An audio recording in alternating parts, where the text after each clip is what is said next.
Kareem Ali TV.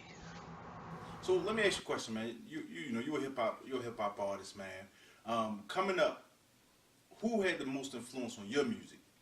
Well, initially I liked rap music. I wasn't a big hip hop fan. I was listening to old music. I like Michael Jackson. I like anything from the 60s or 70s, like all that old soul music, Motown, James Brown, Smokey Robinson. I was listening to all that stuff, and like the stuff from the 80s, Michael Jackson, Prince, Whitney Houston. I like rap music. Like I would listen to the Fat Boys and stuff like that. But I didn't really. It was some of it was too hardcore. I just liked some of the songs. But for me, I think that at some point in high school, when I started to notice what you can do with hip hop and the intellectual aspect of it and the subject matter of the things that you can talk about, because around this time, like somewhere in the mid to late '90s, I was starting to have more political ideas. I was trying to find myself spiritually and politically, and so hip hop afforded a way or a vehicle to speak about these things that most of those other art forms didn't.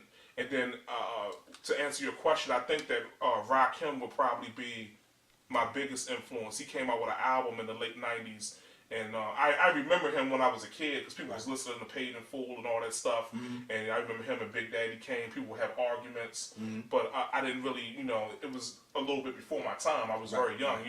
When I came, Nas was the big guy. Nas, Biggie.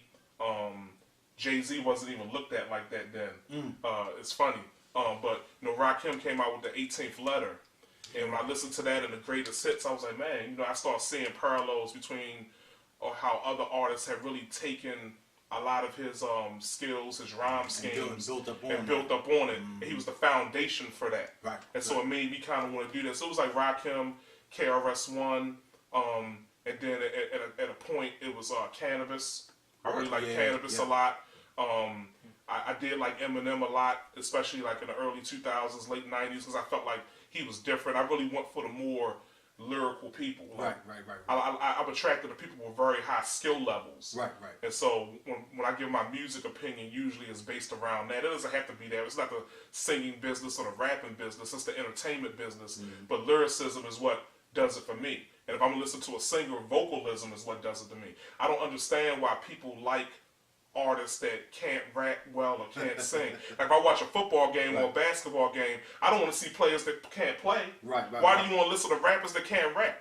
Why do you accept a singer that can't sing? I'm sorry, I didn't take over the show. I just got on a rant. You know what I'm saying? I had to let that off my chest. So I guess you're not a fan of the mumble rappers and the I don't like the mumble rap. I mean, I do think that people, every once in a while you can make a good song. But what annoys me more than anything else is the fact that it's placed on this pedestal where people look at this as the apex of genius.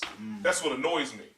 Like people take these people and they put them above people who are actually talented. It's like talent is almost the worst thing you can have nowadays. I think